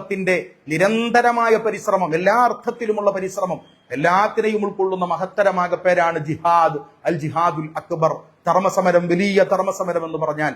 ആ ഒരു പദത്തെ എത്ര മോശമായിട്ടാണ് ഇവിടെ ചില പിതാക്കന്മാർ പരാമർശിച്ചത്. എന്തുകൊണ്ടാണ് പരിശുദ്ധമായ ദീനുൽ ഇസ്ലാമിന്റെ നിയമങ്ങളെ ഇങ്ങനെ അപഹസിച്ചുകൊണ്ട് സമൂഹ മധ്യത്തിൽ നിങ്ങൾ ഭയപ്പെടുത്തുവാൻ, സംഭീതി ഉണ്ടാക്കുവാൻ വേണ്ടി ശ്രമിക്കുന്നത്? ഇതൊരു അജണ്ടയുടെ ഭാഗമാണെന്ന് പറയാതിരിക്കാൻ നിർവാഹമില്ല. എന്താണ് അജണ്ട? പരിശുദ്ധമായ ദീനുൽ ഇസ്ലാമിനെ തെറ്റിദ്ധരിപ്പിക്കലാണിത്. ഈ തെറ്റിദ്ധരിപ്പിക്കൽ അവസാനിപ്പിക്കണം. മതങ്ങൾ തമ്മിൽ വ്യത്യാസമുണ്ട്, ആ മതങ്ങൾ തമ്മിൽ ആശയപരമായ രംഗത്ത് സംവാദമാണ് നടക്കേണ്ടത്. എന്തിനാണ് നമ്മൾ ആ വിഷയത്തിൽ കലഹമുണ്ടാക്കുന്നത്? നാം ഒരു ബഹുസ്വര സമൂഹത്തിൽ ജീവിച്ചിരിക്കുന്നു. നാം ഈ സമൂഹത്തിന്റെ പൊതുവായ നന്മയ്ക്ക് വേണ്ടി ഒറ്റക്കെട്ടായി നമ്മൾ മുന്നോട്ട് പോകേണ്ടവരാണ്. നമ്മുടെ രാജ്യത്തിന്റെ പുരോഗതിക്ക് വേണ്ടി, ലോകത്തിന്റെ പുരോഗതിക്ക് വേണ്ടി, ലോകം എന്ന് പറയുന്നത് ഇന്ന് നമ്മുടെ രാജ്യത്തെക്കാൾ ചെറുതായിരിക്കുന്നു. രാജ്യത്തെക്കാൾ ലോകം ചെറുതായി എന്ന് പറഞ്ഞാൽ ആ വാക്ക് നിങ്ങൾ കൗതുകത്തോടെ കേൾക്കേണ്ട ഒരു വാക്കാണ്. എന്ന് പറഞ്ഞാൽ ലോകം എന്നൊരു ഗ്രാമമായി ചുരുങ്ങിയിരിക്കുന്ന ഈ പശ്ചാത്തലത്തിൽ ലോകത്ത് വ്യത്യസ്തങ്ങളായ മതങ്ങളുണ്ട്, ഉണ്ടാകട്ടെ. ഓരോരുത്തരും അവരുടെ മതങ്ങൾ എന്താണെന്ന് പറയട്ടെ. ആ മതങ്ങളെക്കുറിച്ച് ആരോഗ്യപരമായ, സാഹിത്യപരമായ, ബുദ്ധിപരമായ, ബൗദ്ധികമായ സംവാദങ്ങൾ നടക്കട്ടെ, ആലോചനാപരമായ ചർച്ചകൾ ഉണ്ടാകട്ടെ, അർത്ഥഗർഭമായ മുനാദറകൾ അഥവാ ആശയപരമായ സംവേദങ്ങൾക്ക് അവസരമുണ്ടാകട്ടെ. എന്തിനാണ് ഒരു മതത്തെ, ക്രൈസ്തവ മതത്തെ ബോധപൂർവം തെറ്റിദ്ധരിപ്പിച്ച് ഭീകരമായി അവതരിപ്പിക്കുന്നത്? എന്തിനാണ് ഹൈന്ദവ മതത്തെ തെറ്റിദ്ധരിപ്പിച്ച് ഭീകരമായി അവതരിപ്പിക്കുന്നത്? എന്തിനാണ് ഇസ്ലാം മതത്തിന്റെ സംജ്ഞകളെയും ചിഹ്നങ്ങളെയും ഭീകരമായി അവതരിപ്പിക്കുന്നത്? എന്തിനാണ്? പരിശുദ്ധമായ ദീനിൽ ഇസ്ലാമിന്റെ വിശ്വാസപരവും ആശയപരവും കർമ്മപരവും ആചാരപരവും അനുഷ്ഠാനപരവുമായ കാര്യങ്ങളെക്കുറിച്ച് നമുക്ക് ചർച്ചകളാകാം. എല്ലാ മതങ്ങളെക്കുറിച്ചും നമുക്ക് ചർച്ചകളാകാം. ഓരോരുത്തരും അവരുടെ ബുദ്ധികളെ കൊണ്ട് പഠിച്ചും വായിച്ചും അറിഞ്ഞും പകർന്നും നുകർന്നും അവർക്ക് ഏതാണ് ഇഷ്ടമുള്ളത് അവരത് സ്വന്തം സമാധാനത്തോടുകൂടെ സ്വീകരിക്കുന്നവരാകട്ടെ. ഇത് പരിശുദ്ധമായ ദീനുൽ ഇസ്ലാമിനെ, ഇസ്ലാമിന്റെ ഓരോ കാര്യങ്ങളെ നേരത്തെ പറഞ്ഞു വെച്ചതുപോലെ ഹലാലായി ഭക്ഷണത്തെ ഉപയോഗിക്കുക, ശരീരത്തെ മറക്കുക, പർദ്ദ ഇടുക, ഹിജാബ് അത് അപകടകരമായ ജിഹാദാണെന്ന് പറയുന്നു. ഹലാൽ അപകടകരമായ ജിഹാദാണെന്ന് പറയുന്നു. ഇസ്ലാമുമായി യാതൊരു വിധത്തിലും ബന്ധമില്ലാത്ത നാർക്കോട്ടിക് ജിഹാദാണെന്ന് പറയുന്നു. പ്രണയിച്ചുകൊണ്ട് നിർബന്ധപൂർവം മതം മാറ്റുന്നു എന്ന് പറയുന്നു. ഇതൊന്നും ഇസ്ലാമിലേക്ക് ചേർത്ത് പറയേണ്ടതല്ല. ഇസ്ലാം ഈ പ്രവർത്തനങ്ങളിൽ നിന്നെല്ലാം 100% അന്യമായി നിൽക്കുന്ന, ഇസ്ലാം ഈ പറയപ്പെട്ട നിർബന്ധിതമായ മതപരിവർത്തനങ്ങളിൽ നിന്നും 100% മാറി നിൽക്കുന്ന ഒരു പ്രത്യേക ശാസ്ത്രമാണ്. കാരണം എന്തുകൊണ്ടെന്ന് ചോദിച്ചാൽ, എന്തുകൊണ്ടാണ് നിർബന്ധിതമായ മതപരിവർത്തനം ഇസ്ലാമിൽ സാധ്യമാകാത്തത് എന്ന് ചോദിച്ചാൽ, ഒരാൾ നിർബന്ധിച്ചുകൊണ്ട് ഈ കലിമ പറഞ്ഞാൽ ലാ ഇലാഹ ഇല്ലല്ലാഹ് മുഹമ്മദുർ റസൂലുള്ളാഹ്, അഷ്ഹദു അല്ലാ ഇലാഹ ഇല്ലല്ലാഹ് വ അഷ്ഹദു അന്ന മുഹമ്മദർ റസൂലുള്ളാഹ്, അല്ലാഹുവാണ്, അല്ലാഹു അല്ലാതെ ആരാധനക്കർഹനായ ഒരു ശക്തിയില്ലെന്നും മുത്തുനബി മുഹമ്മദ് മുസ്തഫ സല്ലല്ലാഹു അലൈഹി വസല്ലം അല്ലാഹുവിന്റെ റസൂലാണെന്നും ഒരാൾ നാവ് കൊണ്ട് പറഞ്ഞാൽ അയാൾ മുസ്ലിം ആവുകയില്ല. അയാൾ നാവ് കൊണ്ട് പറഞ്ഞാൽ മുസ്ലിം ആവുകയില്ല. ഒരാൾ മുസ്ലിം ആകണമെങ്കിൽ അദ്ദേഹത്തിന്റെ ഹൃദയത്തെ കൊണ്ട് പൂർണ്ണമായ ഉറപ്പോടുകൂടെ, ആരെങ്കിലും നിർബന്ധിച്ചിട്ടല്ല, ആരെങ്കിലും ഭയപ്പെടുത്തിയിട്ടല്ല, ആരെങ്കിലും തന്ത്രപരമായി സ്നേഹിച്ചു കൂടെ കൂട്ടിയിട്ടല്ല, അയാൾ മനസ്സറിഞ്ഞ് 100% ഉറപ്പായ മനസ്സോടെ, വളരെ വ്യക്തമായ മനസ്സോടെ അയാൾ മനസ്സറിഞ്ഞുകൊണ്ട് ഈ കലിമ ഉച്ചരിച്ചാൽ മാത്രമേ, മനസ്സറിഞ്ഞ് മനം കൊണ്ട് ഇസ്ലാമിനെ, ആദർശത്തെ ഉൾക്കൊണ്ടാൽ മാത്രമേ ഒരാൾ മുസ്ലിമായി തീരുകയുള്ളൂ. അങ്ങനെയിരിക്കെ എപ്രകാരമാണ് കൃത്രിമമായ മാർഗത്തിലൂടെ ഒരു മതപ്രബോധനം പരിശുദ്ധമായ ദീനുൽ ഇസ്ലാമിന് സാധ്യമാകുന്നത്? അതൊരിക്കലും സാധ്യമാകുന്നതല്ല. അപ്പൊ ലോകാന്തര അടിസ്ഥാനത്തിൽ തന്നെ പരിശുദ്ധമായ ദീനിന്റെ സംജ്ഞകളെയും നേരത്തെ പറഞ്ഞു വച്ചതുപോലുള്ള ദീനുമായി ബന്ധപ്പെട്ട അടയാളങ്ങളെയും പരിഹസിക്കുന്നതിന്റെയും ഭീതി ജനിപ്പിച്ച് അവതരിപ്പിക്കുന്നതിന്റെയും വഖഫ് നിയമത്തിലെല്ലാം നാം കണ്ടതാണ്. അതിന്റെ ഒരു തുടർച്ചയായിട്ട് മാത്രമേ ഈ ഹിജാബിന്റെ വിഷയത്തിലുള്ള ഈ ഭീതിപ്പെടുത്തലിനെയും നമുക്ക് കാണുവാൻ സാധിക്കുകയുള്ളൂ. ഈ പ്രവർത്തനത്തിൽ നിന്നും ഉത്തരവാദിത്തപ്പെട്ട മുഴുവൻ ആളുകളും മാറി നിൽക്കണമെന്നാണ് വളരെ വിനീതമായി അഭ്യർത്ഥിക്കുവാനുള്ളത്. ഞാൻ ഇന്ന് നിങ്ങൾ ഈ ലൈവ് പ്രോഗ്രാമിൽ പങ്കെടുക്കുന്നതിന് കുറെ മുമ്പ് ഞാൻ പള്ളിരുത്തിയിൽ പോയിരുന്നു. ആ പ്രിയപ്പെട്ട പിതാവിനോട് സംസാരിച്ചിരുന്നു. ആ പൊന്നുമോളോട് ഞാൻ സംവദിച്ചിരുന്നു. അവൾക്കുണ്ടായ മനോവിഷമത്തിൽ അവളെ സ്വാന്തനിപ്പിക്കുകയും അവൾക്ക് മധുര പലഹാരങ്ങൾ സമ്മാനമായി നൽകി വളരെ നന്നായി പഠിച്ച് ഉന്നതമായ നിലവാരത്തിലെത്തി പവിത്രമായ ദീനിന്റെ ചിട്ടവട്ടങ്ങളോടെ വളർന്ന് നല്ലൊരു മോളായി, സ്വന്തം ജീവിതത്തിലും കുടുംബത്തിനും സമൂഹത്തിനും ഉപകരിക്കുന്ന ഒരു മോളായി, നല്ല ചിട്ടകൊത്ത ഒരു മകളായി മാറണമെന്ന് ആ പ്രിയപ്പെട്ട പൊന്നുമോളോട് ഉപദേശപൂർവം, സ്നേഹപൂർവം അവരുടെ മാതാപിതാക്കളോട്, ആ കുടുംബത്തോട് എല്ലാം ഉപദേശിക്കുകയും പറയുകയും ചെയ്തു. പ്രിയമുള്ളവരെ, ആ സ്കൂളിൽ ചെന്ന ആ സ്കൂളിന്റെ നടപടിക്രമങ്ങളെ കുറിച്ച് ഞാൻ പരിശോധിച്ചു. അവിടെ എല്ലാ കുട്ടികൾക്കും നൽകുന്ന ഒരു ഡയറി ഉണ്ട്. ആ ഡയറിയിൽ ശിരോവസ്ത്രം പൂർണ്ണമായി ധരിച്ചിരിക്കുന്ന റീത്ത മാതാവിന്റെ ചിത്രമാണ് നൽകിയിരിക്കുന്നത്. ഈ റീത്ത മാതാവിന്റെ ചിത്രം ആ കുട്ടികൾക്കെല്ലാവർക്കും നൽകുന്ന ഡയറിയുടെ കവർ പേജിൽ കൊടുത്തിരിക്കുന്നു. ആ ഡയറിയുടെ കവർ പേജിൽ റീത്ത മാതാവിന്റെ ചിത്രം കൊടുത്തിരിക്കുന്നു. അപ്പൊ ചിത്രം കൊടുത്തപ്പോൾ അതവിടെ 300-ലധികം കുട്ടികൾ പഠിക്കുമ്പോൾ 150-ലധികം കുട്ടികൾ ആ സ്ഥാപനത്തിൽ പഠിക്കുന്നത്, 150-ഓളം കുട്ടികൾ പഠിക്കുന്നത് മുസ്ലിം സമുദായത്തിൽ നിന്നാണ്. മുസ്ലിം സമുദായത്തിൽ നിന്നുള്ള കുട്ടികൾ പഠിക്കുന്ന ആ സ്ഥാപനത്തിന് നിങ്ങൾക്ക് കാണാമെന്ന് ഞാൻ വിചാരിക്കുന്നു. ആ സ്ഥാപനത്തിന്റെ ഡയറിയിലുള്ള ചിത്രം ഈ കാണുന്ന ചിത്രമാണ്. ഈ ചിത്രം ഒരു മതപ്രബോധനത്തിന്റെ ചിത്രമല്ലേ? ഈ ചിത്രം ഒരു മതപ്രബോധനത്തിന്റെ ചിത്രമല്ലേ? ആ സ്കൂളിൽ കൊടുത്തിരിക്കുന്ന ആ ഡയറിയുടെ ആമുഖഭാഗത്ത് അവർ ഫാദർ എന്ന് പറഞ്ഞുകൊണ്ട് ഒരു ടൈറ്റിലോടുകൂടെ ഒരു പ്രത്യേകമായ ഒരു റൈറ്റപ്പ് അതിൽ തയ്യാറാക്കിയിട്ടുണ്ട്. അവർ ഫാദർ എന്ന് പറഞ്ഞാൽ ഞങ്ങളുടെ പിതാവ് എന്നാണ് ആ പദത്തിന്റെ അർത്ഥം. അവർ ഫാദർ ഇൻ ഹെവൻ, ഞങ്ങളുടെ പിതാവ് സ്വർഗസ്ഥനാണ് എന്ന് പറയുന്നു. സ്വർഗസ്ഥനായ പിതാവ് എന്ന് പറയുന്നത് ക്രൈസ്തവരായ സഹോദരന്മാരുടെ അവരുടെ വിശ്വാസമാണ്. ആ വിശ്വാസത്തെ ഒരിക്കലും ചെറിയ നിലക്ക് പോലും പരിഹസിക്കുവാൻ ഞങ്ങളുടെ മതം ഞങ്ങളെ അനുവദിച്ചിട്ടില്ല. ഞാൻ ഈ തലപ്പാവ് ധരിച്ചുകൊണ്ട് ഈ ജാമ്യയുടെ അകത്തിരുന്നു കൊണ്ട് ഞാൻ ഏതെങ്കിലും ഒരു മതവിഭാഗത്തിന്റെ ചെറിയൊരു വിശ്വാസാചാരത്തെ പോലും ചെറിയ നിലക്കെങ്കിലും വേദനിപ്പിക്കുന്ന വാക്ക് പറഞ്ഞാൽ ഞാൻ ഈ സ്ഥാപനത്തിൽ നിന്നും വാങ്ങിച്ച സനദിനോട് ഞാൻ നന്ദിയില്ലാത്തവനാകും. എന്റെ സനദിനെ അപ്രസക്തമാക്കുന്ന ഒരു നടപടിക്രമമായി പോകും അത്. അവർ ഫാദർ ഇൻ ഹെവൻ, ഞങ്ങളുടെ പിതാവ് സ്വർഗസ്ഥനാണ് എന്ന് പറയുമ്പോൾ, സ്വർഗരാജ്യം ഇവിടെ വരണമെന്ന് പറയുമ്പോൾ ഈ പ്രാർത്ഥന ആരുടേതാണ്? എല്ലാ മതക്കാർക്കും നൽകുന്ന ആ സ്കൂളിൽ പഠിക്കുന്ന വിദ്യാർത്ഥികൾക്ക്, ചെറിയ ക്ലാസ്സിൽ മുതൽ പഠിക്കുന്ന വിദ്യാർത്ഥികളാണല്ലോ, അവർക്ക് അവരുടെ മതവിശ്വാസത്തെക്കുറിച്ചുള്ള പാഠങ്ങളും പഠനങ്ങളുമെല്ലാം വളരെ ചെറിയ നിലക്ക് മാത്രമാണല്ലോ അവർക്ക് ലബ്ധമായിട്ടുള്ളത്. അങ്ങനെയുള്ളതായ ആ പ്രായത്തിൽ ആ കുട്ടികൾക്ക് നൽകുന്ന ഇത്തരം പുസ്തകങ്ങളിൽ എന്തുകൊണ്ടാണ് ആ മതവിഭാഗത്തിന്റെ അല്ലെങ്കിൽ ക്രൈസ്തവ സഹോദരന്മാരുടെ മതവിഭാഗത്തിന്റെ പ്രത്യേകമായ പ്രാർത്ഥനകൾ ഉൾക്കൊള്ളിച്ചതിനെ സംബന്ധിച്ച് അവർക്ക് എന്താണ് പറയാനുള്ളത്? ഒരു മതപ്രബോധനത്തിന്റെ ശ്രമമാണ്, ബോധപൂർവമായ ഒരു മതപരിവർത്തനത്തിന്റെ ശ്രമമാണ് അതിലുള്ളത് എന്ന് ഞാൻ വാദിച്ചാൽ അവർക്ക് ആ കാര്യത്തെക്കുറിച്ച് എന്ത് മറുപടിയാണ് പറയാനുള്ളത്? അതിന് ഒരു പ്രാർത്ഥനയുടെ അവസാനത്തിൽ അതിൽ പറയുന്ന വാക്കിങ്ങനെയാണ്, saint Rita pray for us. Saint Rita, പരിശുദ്ധയായ റീറ്റ മാതാവേ, ഞങ്ങൾക്ക് പ്രേ ഫോർ അസ്, ഞങ്ങൾക്ക് വേണ്ടി പ്രാർത്ഥിക്കണമേ എന്ന് പറഞ്ഞുകൊണ്ടാണ് ആ സ്കൂളിന്റെ പ്രാർത്ഥനാഗീതം പ്രയർ എന്ന ഹെഡിങ്ങിൽ ആ സ്കൂളിന്റെ ഡയറിയുടെ 7ാമത്തെ പേജിൽ കൊടുത്തിരിക്കുന്ന ആ പ്രാർത്ഥന അവസാനിപ്പിക്കുന്നത് Saint Rita pray for us എന്നാണ്. ഞാനൊരു മുസ്ലിമായ ആളാണ്. ആ സ്കൂളിൽ പഠിക്കുന്ന 300-ലധികം വരുന്ന വിദ്യാർത്ഥികളിൽ 150ഓളം വിദ്യാർത്ഥികൾ അവർ ഇസ്ലാം മതത്തിൽ വിശ്വസിക്കുന്ന ആളാണ്. ഇസ്ലാം മതത്തിൽ വിശ്വസിക്കുന്ന ആ കുട്ടികളെ സംബന്ധിച്ചിടത്തോളം ഈ പറഞ്ഞ വാക്യങ്ങളിൽ ഉൾക്കൊള്ളുന്ന വിശ്വാസം ഞങ്ങൾക്ക് വിശ്വസിക്കാൻ പാടില്ലാത്ത വിശ്വാസങ്ങളാണ്. ഞങ്ങൾ ഏകനായ റബ്ബിൽ വിശ്വസിക്കുന്നവരാണ്. ബഹുമാനപ്പെട്ട ഈസാ നബി അലൈഹിസ്സലാത്തു വസ്സലാം ദൈവമായിട്ട് ഞങ്ങൾ വിശ്വസിക്കുന്നില്ല. അള്ളാഹുവിന്റെ അടിമയും അള്ളാഹുവിന്റെ ശ്രേഷ്ഠനായ പ്രവാചകനുമായിട്ടാണ് ഞങ്ങൾ വിശ്വസിക്കുന്നത്. സ്വർഗസ്ഥനായ പിതാവ് എന്നത് ക്രൈസ്തവ സഹോദരങ്ങളുടെ പ്രത്യേകമായ വിശ്വാസമാണ്. റീത്താമാതാവെ ഞങ്ങൾക്ക് വേണ്ടി അപേക്ഷിക്കണമേ എന്ന് റീത്താമാതാവിനോട് പ്രത്യേകമായി ഒരു പ്രാർത്ഥനയുടെ സ്വഭാവത്തിൽ പറയുമ്പോൾ ആ റീത്താമാതാവിൽ അപ്രകാരമുള്ള ഒരു പ്രാർത്ഥനാശകലത്തെ കൊണ്ട് അങ്ങനെ പറയാൻ, അഥവാ ക്രൈസ്തവ സഹോദരങ്ങൾ വിശ്വസിക്കുന്നത് അത് അവർക്ക് സ്വന്തമാണ്, അവർക്ക് അങ്ങനെ വിശ്വസിക്കാം. അവർക്കത് വിശ്വാസവുമായി ആത്മാർത്ഥമായി മുന്നോട്ട് പോകാം. ആ വിശ്വാസത്തിന് താങ്ങും തടലായി വാക്കുകൊണ്ടും പ്രവൃത്തി കൊണ്ടും എങ്ങനെ നിൽക്കേണ്ടതുണ്ടോ ഞാനെന്ന് പറയുന്ന വ്യക്തി, ഈ ഉള്ളവൻ ഉൾക്കൊള്ളുന്ന ജംഇയ്യത്തുൽ ഉലമ എന്ന പ്രസ്ഥാനം, ഈ ലോകത്തുള്ള ഇസ്ലാമിക സമാജം, മുസ്ലിം സമാജം എങ്ങനെ ക്രൈസ്തവ സമൂഹത്തിന് സംരക്ഷണമായി നിൽക്കേണ്ടതുണ്ടോ ഞങ്ങൾ അതിനു വേണ്ടി നിൽക്കാൻ തയ്യാറാണ്. പക്ഷെ ഞങ്ങളെ സംബന്ധിച്ചിടത്തോളം ഞങ്ങളുടെ വിശ്വാസത്തിൽ അത് ഉൾക്കൊള്ളുന്നതല്ല. എല്ലാ കുട്ടികൾക്കും നൽകുന്ന ഡയറിയിൽ എന്തുകൊണ്ടാണ് നിങ്ങൾ നിങ്ങളുടെ മതവിഭാഗത്തിന്റെ മാത്രം പ്രാർത്ഥനകൾ ഉൾക്കൊള്ളിച്ചത് എന്ന് സെന്റ് റീറ്റ സ്കൂളിന്റെ മാനേജ്മെന്റിനോട് ചോദിച്ചാൽ നിങ്ങൾക്ക് പറയുവാനുള്ള മറുപടി എന്തായിരിക്കും? നിങ്ങളത് ഭീതിപ്പെടുത്തുകയല്ലേ? അല്ലെങ്കിൽ നിർബന്ധിതമായി നിങ്ങളൊരു മതപരിവർത്തനത്തിന് ചെറിയ കുട്ടികളെ ശ്രമിക്കുകയല്ലേ? ചെറിയ കുട്ടികളിൽ ഒരു മതപരിവർത്തനത്തിനുള്ള ബോധപൂർവമായ ശ്രമം നടത്തുകയല്ലേ എന്ന് ചോദിച്ചാൽ നിങ്ങൾക്ക് എന്താണ് മറുപടി പറയുവാനുണ്ടാവുക?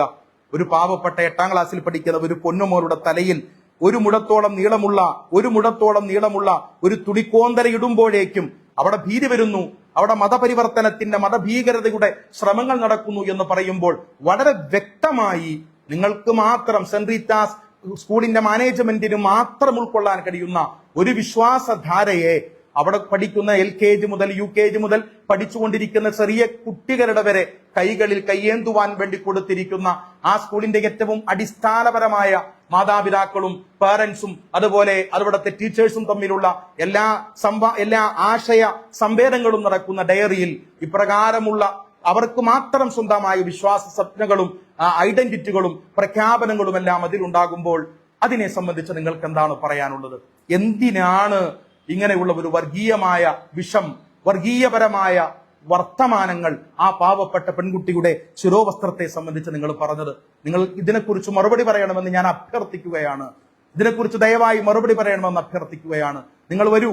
ഞാനിവിടെ ഞാനിവിടെ നിലകൊള്ളുന്നത് മൂവാറ്റുപുഴയിലാണ്.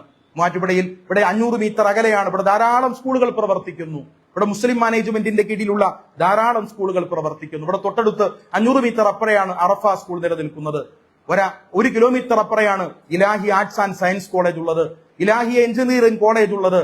തൊട്ടപ്പുറത്താണ് ഹിമായത്തുൽ മുസ്ലിമീൻ ചാരിറ്റബിൾ ട്രസ്റ്റിന്റെ നേതൃത്വത്തിൽ ബഹുമാനപ്പെട്ട ജംഇയ്യത്തുൽ ഉലമയുടെ ആദരണീയരായ സെക്രട്ടറി കൂടെയായ ബഹുമാനപ്പെട്ട ഷെയ്ഖുനാ ബദറുൽ ഉലമ VH മുഹമ്മദ് ഉസ്താദ് അവർ നേതൃത്വം നൽകുന്ന വളരെ കേരളത്തിൽ അറിയപ്പെട്ട B.Ed സെന്റർ പ്രവർത്തിക്കുന്നത്, ആർട്സ് ആൻഡ് സയൻസ് കോളേജ് പ്രവർത്തിക്കുന്നത്. തൊട്ടപ്പുറത്ത് മാലിക് ദിനാർ ദഅവ സെന്ററിന്റെ നേതൃത്വത്തിലുള്ള ആർട്സ് ആൻഡ് സയൻസ് കോളേജ് പ്രവർത്തിക്കുന്നു. അവിടെ സ്കൂളുകൾ പ്രവർത്തിക്കുന്നു. ഇങ്ങനെ ഞാൻ നിലനിൽക്കുന്ന ഈ ജാമിയ ബദരിയ അറബിക് കോളേജ് എന്ന ഈ മഹത്തായ ഈ സംരംഭത്തിന്റെ പരിസരങ്ങളിൽ ധാരാളം മുസ്ലിം മാനേജ്മെന്റ് സ്കൂളുകൾ പ്രവർത്തിക്കുന്നു. കേരളത്തിൽ അങ്ങോളം ഇങ്ങോളം പ്രവർത്തിക്കുന്നു. മലബാറിൽ ധാരാളമായി മുസ്ലിം മാനേജ്മെന്റ് സ്കൂളുകൾ ബഹുമാനപ്പെട്ട സമസ്തയുടെ നേതൃത്വത്തിൽ ധാരാളം സ്ഥാപനങ്ങൾ പ്രവർത്തിക്കുന്നു. എത്രയോ സ്ഥാപനങ്ങൾ പ്രവർത്തിക്കുന്നു. ആ സ്ഥാപനങ്ങളിൽ നിങ്ങൾക്ക് പറയാൻ കഴിയുമോ ഏതെങ്കിലും ഒരു മതവിശ്വാസിയായ ഒരു ഹൈന്ദവനായ സഹോദരന്റെ, ഒരു ക്രൈസ്തവനായ സഹോദരന്റെ മതതാൽപര്യത്തെ ഹനിക്കുന്ന ഒരു പ്രവർത്തനം ഉണ്ടായി എന്ന് പറഞ്ഞാൽ ആ ഉണ്ടായി എന്ന് പറയപ്പെടുന്ന ആ കുഞ്ഞിനെ സ്വാന്തനിപ്പിക്കാനും അതിന് സമാധാനം കണ്ടെത്തുവാനും വ്യക്തിപരമായി ഞാനെന്നല്ല, ഈ കേരളത്തിൽ, ഈ രാജ്യത്ത്, ഈ ലോകത്ത് ജീവിക്കുന്ന മുസ്ലിം സമാജത്തിന്റെ മുഴുവൻ പണ്ഡിത പ്രസ്ഥാനത്തിനും ഉത്തരവാദിത്തമുണ്ട്. ഇത് പറയാനുള്ള ആർജവം എന്റെ വ്യക്തിപരമായ ആർജവമല്ല. പരിശുദ്ധമായ ദീനുൽ ഇസ്ലാം മുന്നോട്ട് വെക്കുന്ന ആദർശം അതാണ്. ഇസ്ലാം മുന്നോട്ട് വെക്കുന്ന ആദർശം അതാണ്. ആരെയും അവരുടെ മതപരമായ താല്പര്യങ്ങളെ ഹനിച്ച് അവരെ പ്രയാസപ്പെടുത്തിക്കൊണ്ടല്ല ഒരു മുസ്ലിം മാനേജ്മെന്റ് സ്ഥാപനം നടത്തിക്കൊണ്ടു പോകേണ്ടത്. ഇതെല്ലാം നമ്മൾ പഠിക്കേണ്ടതാണ്. ഈ സംഭവങ്ങൾക്ക് എന്താണ് പ്രതിവിധി എന്നതിനെ സംബന്ധിച്ചാണ് അവസാനമായി ഇതിൽ പറയണമെന്ന് കുറിച്ചിട്ടുള്ളത്. ബോധപൂർവമായി ഇത്തരം സംഭവ വികാസങ്ങൾ ഉണ്ടാക്കുന്നതിന്റെ ലക്ഷ്യം എന്താണ്? ബോധപൂർവമായി ഉണ്ടാക്കുന്ന സംഭവ വികാസങ്ങളുടെ ലക്ഷ്യം അത് നമ്മൾ ഡൊണാൾഡ് ട്രംപിലേക്ക് പോകേണ്ടി വരും. എന്താണ് ഈ ബോധപൂർവമായി ഉണ്ടാക്കുന്നു എന്ന് പറയുമ്പോൾ അതിന്റെ ലക്ഷ്യം എന്താണ്? അത് ഡൊണാൾഡ് ട്രംപിലേക്ക് പോകേണ്ടി വരും. ഡൊണാൾഡ് ട്രംപ് തൊട്ടടുത്ത് യുണൈറ്റഡ് നേഷൻസ് ഓഫ് ഓർഗനൈസേഷന്റെ ഏറ്റവും വിപുലമായ 80ാമത് ജനറൽ അസംബ്ലി കൂടിയപ്പോ അമേരിക്കയെ പ്രതിനിധാനം ചെയ്തുകൊണ്ട് അദ്ദേഹം നടത്തിയ പ്രഭാഷണം നിങ്ങൾ ശ്രദ്ധിച്ചോ? അദ്ദേഹം ലണ്ടനിലെ മേയറെ സംബന്ധിച്ച് വൃത്തികെട്ടവൻ എന്നാണ് പറഞ്ഞത്, മ്ലേച്ഛൻ എന്നാണ് വിശേഷിപ്പിച്ചത്. അതുപോലെ തന്നെ ന്യൂയോർക്കിന്റെ മേയർ സ്ഥാനാർത്ഥിയായി കാൻഡിഡേറ്റ് ആയിട്ടുള്ള സുഹ്റാൻ മംദാനിയെ സംബന്ധിച്ച് അദ്ദേഹം വൃത്തികെട്ടവൻ എന്നാണ് പറയുന്നത്. എന്താണ് അദ്ദേഹത്തിന്റെ വൃത്തികേട്? എന്താണ് അദ്ദേഹത്തിന്റെ മോശപ്പെട്ട അവസ്ഥ? അദ്ദേഹം പിന്തുടരാൻ കൊള്ളില്ലാത്തവനാകുന്നത് എന്തുകൊണ്ടാണ്? ലണ്ടൻ എന്ന് പറയുന്ന പട്ടണത്തിൽ 1 കോടിയിലധികം ആളുകൾ ജീവിച്ചിരിക്കുമ്പോൾ അതിൽ കേവലം 15% മാത്രമാണ് മുസ്ലിങ്ങൾ. ന്യൂയോർക്ക് പട്ടണത്തിൽ 1 കോടിയോളം ആളുകൾ ജീവിച്ചിരിക്കുമ്പോൾ അതിൽ 10%-10%-ത്തിലധികം മാത്രമാണ് അവിടെ മുസ്ലിം മതവിശ്വാസികളുള്ളത്. എന്നിട്ടും അദ്ദേഹത്തിന്റെ രാഷ്ട്രീയപരമായ നിലപാട്, എല്ലാ ജനങ്ങളെയും ഉൾക്കൊള്ളുന്ന നിലപാട്, അദ്ദേഹത്തിന്റെ മതവിശ്വാസം എത്രത്തോളം ഉണ്ട് എന്നൊന്നും എനിക്കറിയില്ല കേട്ടോ. അദ്ദേഹം പക്ഷെ പേരുകൊണ്ട് ഒരു മുസ്ലിം ആയതുകൊണ്ട്, ലണ്ടൻ മേയറിന്റെ പേര് സയ്യിദ് സാദിഖ് ഖാൻ എന്നായതുകൊണ്ട്, ഇദ്ദേഹത്തിന്റെ പേര് സുഹ്റാൻ മംദാനി എന്നായതുകൊണ്ട് അദ്ദേഹമൊക്കെ ഭീകരവാദികളും മ്ലേച്ഛന്മാരുമാകുന്നു. ന്യൂയോർക്കിൽ ഒരുപക്ഷെ തെരഞ്ഞെടുക്കപ്പെടാൻ സാധ്യതയുള്ള അദ്ദേഹത്തെ രാജ്യത്ത് നിന്നും പുറത്താക്കുമെന്ന് ഡൊണാൾഡ് ട്രംപ് വെല്ലുവിളിക്കുന്നു. എന്താണ് ഇതിന്റെ താല്പര്യം? പരിശുദ്ധമായ ദീനുൽ ഇസ്ലാമിനെ അപഹസിച്ച് ഇസ്ലാമിനെ കുറിച്ച് ലോകത്ത് തെറ്റിദ്ധരിപ്പിച്ച് ഇത് ഭീകരമായ ഒരു ആദർശമാണെന്ന് തെറ്റിദ്ധരിപ്പിക്കുവാനുള്ള ഒരു ബോധപൂർവകമായ ശ്രമമായിട്ട് അവിടം മുതൽ ഇവിടം വരെയുള്ള പ്രവർത്തനത്തെ നമുക്ക് കാണാൻ പറ്റും. ഇത് വേണ്ട. ഇതിനെ സംബന്ധിച്ചാണ് ആദ്യം നമ്മൾ പറഞ്ഞത്. ഈ ലോകം ഒരു ഗ്രാമമായി മാറിയിരിക്കുന്ന ഈ പരിതസ്ഥിതിയിൽ മനുഷ്യരോട് മനുഷ്യത്വത്തിന്റെ സ്നേഹത്തിന്റെ ഇടങ്ങളിൽ പരസ്പരം സഹകരിക്കുക എന്നതാണ് നമുക്ക് കരണീയമായിട്ടുള്ളത്. മതങ്ങൾ തമ്മിൽ തീർച്ചയായും വ്യത്യാസങ്ങളുണ്ട്. ആ വ്യത്യാസങ്ങളെ പരസ്പരം പഠനങ്ങളിലൂടെ, സംവാദങ്ങളിലൂടെ കണ്ടെത്തുവാനും തിരിച്ചറിയുവാനുമുള്ള കവാടങ്ങളാണ് മത നേതാക്കളും മതപ്രതിനിധികളും മതപണ്ഡിതന്മാരും അതിന്റെ കവാടങ്ങൾ തുറക്കുകയാണ് ചെയ്യേണ്ടത്. എല്ലാവരും ഇത് പഠിക്കുകയും മനസ്സിലാക്കുകയും അവർക്ക് ഇഷ്ടപ്പെട്ടതും അവർക്ക് ശരിയെന്ന് തോന്നുന്നതും സ്വന്തം നിലക്ക് ഉൾക്കൊള്ളുവാനുമുള്ള സാഹചര്യത്തെ സംജാതമാക്കുക എന്നതാണ് നമ്മുടെ ഉത്തരവാദിത്തം. പൊതുവായിട്ട് മുസ്ലിം സഹോദരന്മാരെ അഭിസംബോധന ചെയ്തുകൊണ്ട് ഈ വിഷയത്തിൽ സംസാരിക്കുമ്പോൾ എന്താണ് ഇതിന്റെ പ്രതിവിധി? അതുമേ ഞാൻ പറഞ്ഞു. നമ്മെ സംബന്ധിച്ചിടത്തോളം പവിത്രമായ ദീനിന്റെ അധ്യാപനങ്ങൾ നമ്മുടെ ജീവിതത്തിൽ മുഴുവനുമായി അനുസരിക്കുക എന്നത് നമുക്ക് ബാധ്യതയാണ്. അങ്ങനെ അനുസരിച്ചുകൊണ്ട് നമ്മുടെ കുട്ടികളുടെ പഠനം മുന്നോട്ട് കൊണ്ടുപോകുവാൻ സാധ്യമല്ലാത്ത ഒരു സാഹചര്യമുള്ള ക്യാമ്പസുകളിൽ നമ്മുടെ മക്കൾ പഠിക്കുവാൻ പാടില്ല. നമുക്കതിന് പകരം സംവിധാനങ്ങൾ ഉണ്ടാക്കേണ്ടതായിട്ടുണ്ട്. നമ്മുടെ മക്കൾ പഠിക്കുന്ന മാനേജ്മെന്റുകളോട് വിഷയത്തെ തുറന്ന് സംസാരിക്കണം. ഞാൻ ആദ്യമേ പേര് സൂചിപ്പിച്ചല്ലോ, മുടിക്കലിലെ ക്യൂൻ മേരി സ്കൂൾ, അവിടെ പള്ളിക്കരയിൽ എറണാകുളത്ത് പ്രവർത്തിക്കുന്ന ക്രിസ്തുരാജ സ്കൂൾ, കോതമംഗലത്ത് പ്രവർത്തിക്കുന്ന മാർബേസിൽ സ്കൂൾ, അവിടെ മക്കൾക്ക് ജുമാ നമസ്കരിക്കാൻ അവരുടെ വാഹന സംവിധാനങ്ങൾ തന്നെ ഏർപ്പെടുത്തുന്നു. ഇങ്ങനെ സ്നേഹത്തോടെ കാരുണ്യത്തോടെ ഇടപഴകുന്ന മാനേജ്മെന്റുകൾ ഏതുണ്ടോ എല്ലാ ജാതി മതങ്ങളിലും പെട്ടവർ അവരെ നമ്മൾ പിന്തുണയ്ക്കുകയും അവരോട് നമ്മുടെ ആവശ്യങ്ങൾ തുറന്നു പറയുകയും പേരൻസ് എന്ന നിലയിൽ എല്ലാ മാനേജ്മെന്റുകളോടും മതപരമായ നിർബന്ധമായ നമ്മുടെ അനുഷ്ഠാനങ്ങളെ സംബന്ധിച്ച് വളരെ സ്നേഹപൂർവ്വമായി അവരോട് പറയണം. ഒരു സ്ഥാപനങ്ങളിലും നമ്മൾ പ്രശ്നമുണ്ടാക്കേണ്ടതില്ല. നാം ഇവിടുത്തെ സൗഹൃദാന്തരീക്ഷം കലുഷിതമാക്കേണ്ട കാര്യമേയില്ല. നമ്മുടെ രാജ്യം സമാധാനപരമായി മുന്നോട്ട് പോകണം. രാഷ്ട്രീയക്കാരും അത് തന്നെയാണ് പറയുന്നത്. ഈ സംസ്ഥാനത്തിന്റെ എല്ലാ മുന്നണികളിലും പെട്ട രാഷ്ട്രീയ നേതാക്കന്മാർ പറഞ്ഞു നമ്മൾ സമാധാനപരമായി മുന്നോട്ട് പോകണം, നാം സമാധാനത്തിന്റെ വക്താക്കളാകണം. ഒരു മാനേജ്മെന്റിനോട് നമുക്ക് കലഹമില്ല. സ്നേഹത്തോടെ നമ്മുടെ മതപരമായ നിർബന്ധമായ ബാധ്യതകൾ ഞങ്ങൾക്ക് ഇങ്ങനെ ഒരു പരിമിതിയുണ്ട്, അത് സമ്മതിച്ചു തരുവാൻ കഴിയുമോ എന്ന് സ്നേഹത്തോടെ അവരോട് അഭ്യർത്ഥിക്കണം. അവർക്കത് തരാൻ പറ്റില്ല എന്നാണ് പറയുന്നതെങ്കിൽ, മറ്റെന്തെങ്കിലുമാണ് അവരുടെ ചിന്താധാരയെങ്കിൽ അവരുടെ സ്ഥാപനത്തിൽ നിന്ന് നമ്മുടെ മക്കളെ നമ്മൾ പിൻവലിക്കണം. സാധ്യമാകുന്ന പൊതുവിദ്യാലയങ്ങളിൽ ചേർക്കണം, അനുവദിക്കുന്ന ക്രൈസ്തവ മാനേജ്മെന്റിന്റെ സ്കൂളുകളിൽ ചേർക്കണം, മറ്റ് SNDPയുടെ NSSന്റെ സ്കൂളിൽ ചേർക്കണം, അനുവദിക്കുന്ന മുസ്ലിം മാനേജ്മെന്റിന്റെ സ്കൂളുകളിൽ ചേർക്കണം.